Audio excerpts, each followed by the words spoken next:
नमस्कार मित्रांनो, मी स्वप्नील कदम तुमच्या सगळ्यांचं स्वागत करतोय गोल पोस्ट मराठीच्या एका नवीन धमाकेदार व्हिडिओमध्ये. आणि आज आपण बोलणार आहोत पोर्तुगल वर्सेस क्रोएशियाच्या दमदार, दणकट, ब्लॉकबस्टर, एंटरटेनिंग मॅचबद्दल. तर आपण सगळं बोलूया, सविस्तर बोलूया आणि एक एक गोष्टी आपण सगळ्या निरखून बघूया की काय झालं या मॅचमध्ये, काय होतं या मॅचमध्ये आणि कशी होती ही स्कोअर लाईन. तर सर्वात पहिले आपण या मॅचबद्दल तर बोलूयाच, पण सगळ्यात आधी आपण हे बोलूया की या मॅचमध्ये काय काय झालं आणि सगळ्यात मोठे 5 मुद्दे या मॅचमध्ये जे चर्चेमध्ये राहिले होते. तर चला एक एक करून बघूया की काय काय झालं होतं आणि हे 5 मुद्दे कोणते आहेत नक्की. मुद्दा नंबर 1, इंग्लंड वर्सेस डीआर काँगो ह्या मॅचमध्ये हॅरी केन सोबत पण अशीच एक इन्सिडेंट घडला होता, जेव्हा हॅरी केनला तो गोल दिला नाही आणि ती पेनल्टी दिली नाही. तेव्हा हॅरी केननी एक अटेम्प्ट केला होता एम्पासी विरुद्ध, पण सिमिलरली पोर्तुगीजच्या वेळी तो गोल कसा दिला. मुद्दा नंबर 2, रॉबर्टो मार्टिनेजचे 4 सबस्टिट्यूशन्स हे बरोबर होते का नव्हते. मुद्दा नंबर 3, रोनाल्डोला सबस्टिट्यूट करून ह्या लोकांना मिळालं तरी काय. मुद्दा नंबर 14, एखादा गेम प्ले 10+8 मिनिट्स म्हणजे 10 मिनिटाचा ॲडिशनल एक्स्ट्रा टाइम अनाऊन्स करून सुद्धा तो 18व्या मिनिटापर्यंत जातो, हे कसं काय होऊ शकतं. आणि आपला शेवटचा 5वा जो आहे सगळ्यात मोठा मुद्दा मित्रांनो, तो गोल ऑफसाइड होता का नव्हता. स्वप्नील, सगळ्यांची उत्तरं बरोबर दे. तर मित्रांनो, तुम्ही ही व्हिडिओ शेवटपर्यंत बघा आणि तुम्हाला तुमच्या सगळ्या प्रश्नांची एकदम रीतसर उत्तरं मिळणार आहे. तर त्याच्यामुळे एंडपर्यंत राहा आमच्याबरोबर आणि बघा काय होतं या मॅचबद्दल. तर चला सुरू करूया गोल पोस्ट मराठी, आपला फुटबॉल, आपली भाषा.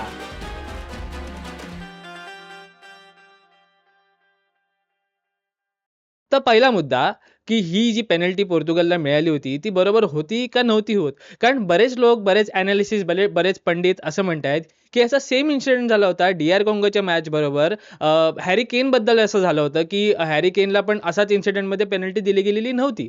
पण प्रॉब्लेम असा आहे, मुद्दा असा आहे की जेव्हा हॅरी केन बद्दल हा इन्सिडेंट झाला होता तेव्हा असं झालं होतं की हॅरी केनने स्वतःहून इनिशिएट केलं होतं आणि जेव्हा तो एम्पासी जो गोलकीपर होता डीआर काँगोचा, तो अडवायला गेला होता आणि त्याच्यानंतर तो फाऊल झाला होता आणि त्याच्यामुळे हॅरी केनने इनिशिएट केलं होतं, त्याच्यामुळे हा फाऊल गृहीत धरला गेलेला नव्हता.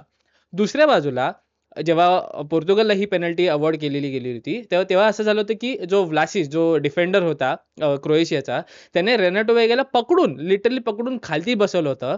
आणि फिफाच्या रूलनुसार असं असतं की जेव्हा तुम्ही कुठल्या डिफेंडरला किंवा कुठल्या गोल स्कोररला खालती बसवताय असं पकडून, आणि जेव्हा तो जो बॉल असतो जो बॉक्समध्ये येतो आणि तो त्या प्लेअरकडे जातोय आणि त्याच्या मागे अजून कुठला प्लेअर नाही आहे, म्हणजे तुम्ही गोल मारण्यापासून अडवताय, म्हणजे तुम्ही त्याला पुल डाऊन करताय, त्याला थांबवताय, तर तेव्हा तो फाऊल गृहीत धरला जातो आणि म्हणून ती पेनल्टी मिळते. आणि ती पेनल्टी पोर्तुगलला मिळाली आहे आणि ऑफकोर्स आपल्या रोनाल्डो दादाने ती पेनल्टी कन्वर्ट करून आपल्या नॉकआउट स्टेजेसचा पहिला गोल मारून टाकलेला आहे.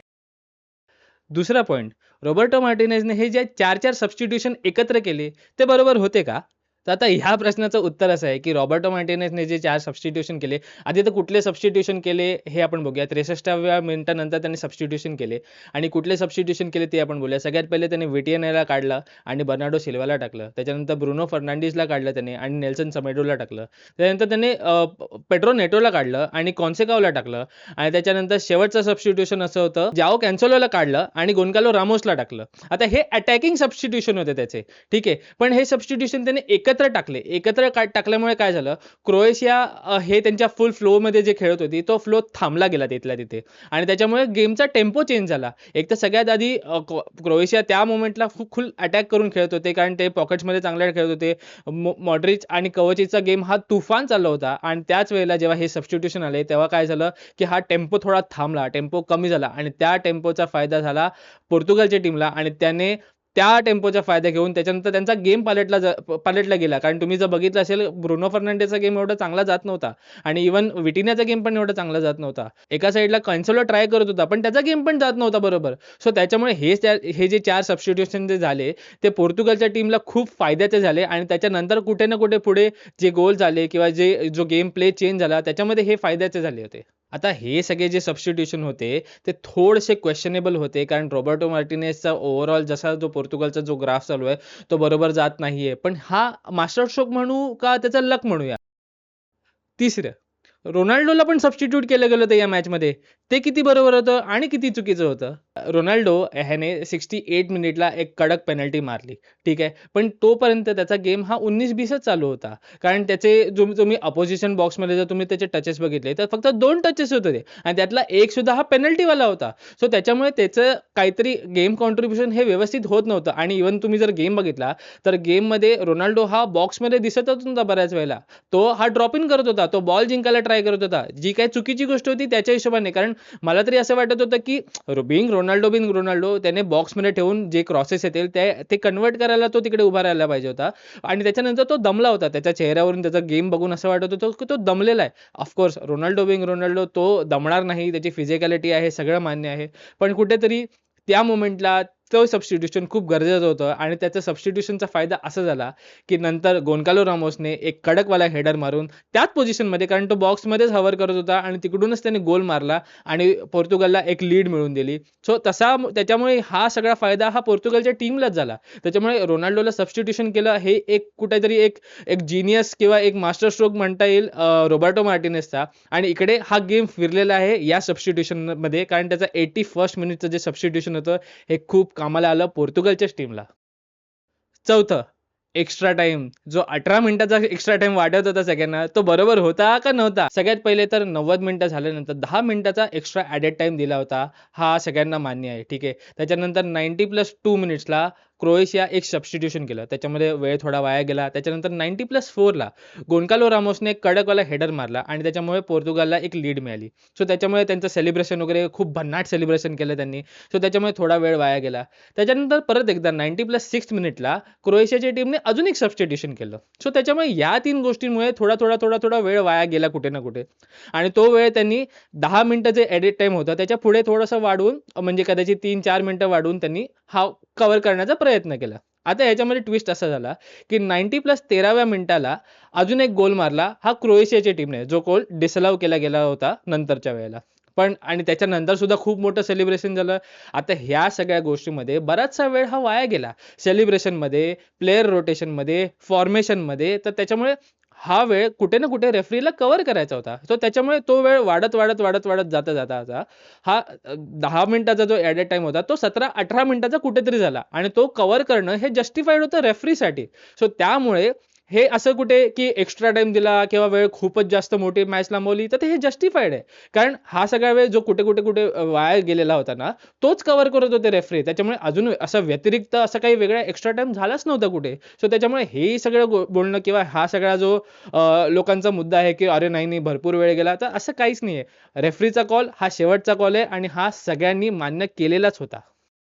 तर आता सगळ्यात शेवटचा आणि महत्त्वाचा प्रश्न, जो क्रोएशियाचा जो डिसअलाव झालेला गोल होता, तो होता का नव्हता? तो सगळ्यात पहिले let's address the elephant in the room. शेवटचा जो गोल होता, हा गोल नव्हता मित्रांनो. कारण रेफरीने जो फायनल कॉल दिला होता, हा बरोबर दिला होता. आता हे कसं होतं ते मी तुम्हाला थोडंफार सांगतो. सगळ्यात पहिले जो क्रॉस टाकला होता, तो पेरिसिसने टाकला होता आणि तो खूप एक सुंदर क्रॉस टाकला होता त्याने. त्याच्यानंतर मॅटेनोविच हा त्यांचा जो प्लेयर आहे, तो उंच उडी मारून त्याने प्रयत्न केला की तो त्याच्या डोक्याने डायरेक्ट तो गोलमध्ये मारू शकतो का नव्हतो. आता ह्या सगळ्या गोष्टीमध्ये असा प्रॉब्लेम झाला की त्याच्या डोक्याला हळूच एक हलकासा तो बॉल टच करून गेला. जो पकडला होता स्निकोमीटर जसं असतं तसं त्याच्यामध्ये, आणि हे पकडलं रेफरीने आणि त्याच्यानंतर जो गोल मारला गेला होता. आता जेव्हा तो क्रॉस टाकला होता तेव्हा जो ज्याने रन टाकला होता तो ऑफसाईड नव्हता. पण त्याच्यानंतर जेव्हा तो गोल मारण्यासाठी त्याने हेडर मारला आणि जो तो टच झाला होता, जो बघितला होता रेफरीने, तर त्यावेळेला जो समोरचा जो प्लेयर होता ग्वार्डियोला होता, हा ऑफसाईड होता. सो त्याच्यामुळे त्याचा जो रन होता तो थोड्याशा हलक्याशा मार्जिनने हा चुकला होता. आणि जेव्हा अशा पद्धतीने जेव्हा होतं आणि त्याच्यानंतर जो जो गोल मॅटेनोविचच्या कडून जो बॉल गेला त्याच्यानंतर तो हलकासा रेनाटो वेगाला सुद्धा टच करून गेला होता. आता फिफाच्या रूलच्या हिशोबाने असं असतं की जर हा एखादा बॉल हा कुठलाही आपल्या टीमच्या डोक्याला लागून जर गोलमध्ये जाणार असेल आणि त्याच्यामध्ये जर तो कुठल्या डिफेंडरला लागला आणि त्याची दिशा जर बदलत असेल, तर तो गोल तर तो बॉल किंवा तो रूल हा ऑन साईडमध्ये मानला जातो.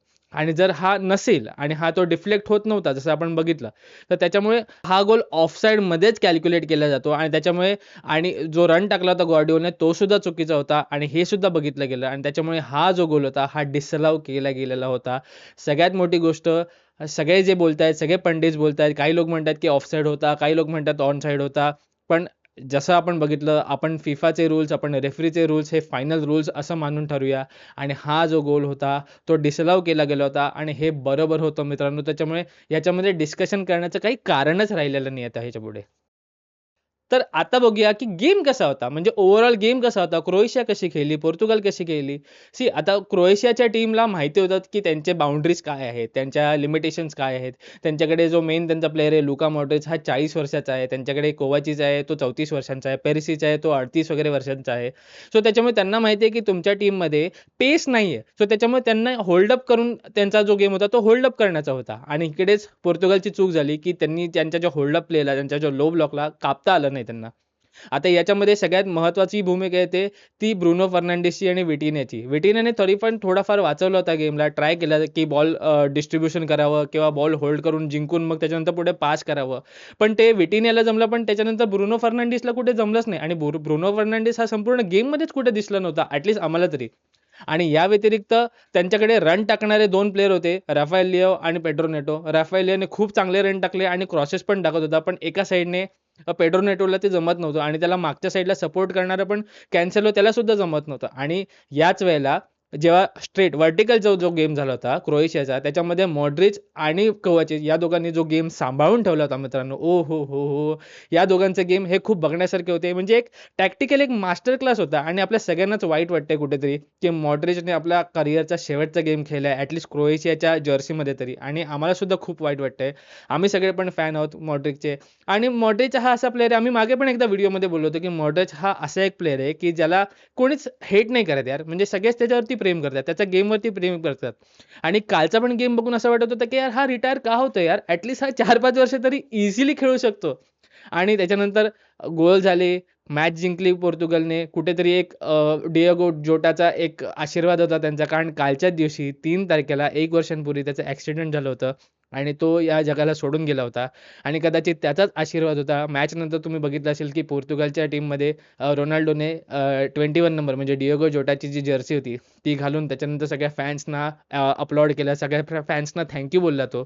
सो कुठे ना कुठेतरी पोर्तुगालची टीम ही काल 12 प्लेयरसोबत खेळत होती, कारण डिएगो जोटाचा एक अनसेड आशीर्वाद हा पोर्तुगालच्या टीममध्ये होता. आणि पोर्तुगालच्या टीममध्ये पण डिस्कशन करण्यासारखे भरपूर मुद्दे आहेत. त्यांचा डिफेन्स हा इझिली ओपन होते. याच्या अगोदर आपण कोलंबियाच्या मॅचमध्ये पण बघितलं, तर 2 पासमध्ये कोलंबिया हा त्यांचा डिफेन्स तोडून पुढे जात होते. आणि त्याच वेळेला सेंट्रली ह्यांना ऑपरेट करता येत नाहीये. ब्रुनो फर्नांडिस, विटिन्याला काहीच जमत नाहीये मित्रांनो. आणि ह्याच्या पुढची जी मॅच होणार आहे त्यांची स्पेन बरोबर, सो त्याच्यामुळे त्या मॅचला जर, कारण त्या मॅचमध्ये स्पेनची टीम ही त्यांची मिडफिल्ड आणि डिफेन्स ही खूप सॉलिड घेऊन येते. स्पेनने आतापर्यंत एकही गोल कन्सीड केलेला नाही आहे या वर्ल्ड कपमध्ये मित्रांनो. सो त्याच्यामुळे ही जी मॅच होणार आहे ही खूप टफ होणार आहे. आणि रोनाल्डो दादांसाठी तर ही मॅच तर खूप टफ होणार आहे. आता शेवटचा वर्ल्ड कप आहे त्यांचा, त्यांना काहीतरी करावं लागेल, काहीतरी हटके करावं लागेल. सो त्याच्यामुळे आपल्या सगळ्यांचंच लक्ष असणार आहे की कसा होणार आहे हा गेम. तर ही होती ओव्हरऑल पोर्तुगाल वर्सेस क्रोएशिया या मॅचबद्दलची ॲनालिसिस व्हिडिओ.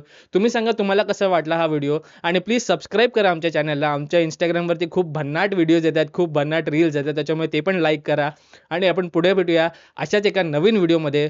तोपर्यंत गोलपोस्ट मराठी, आपला फुटबॉल, आपली भाषा.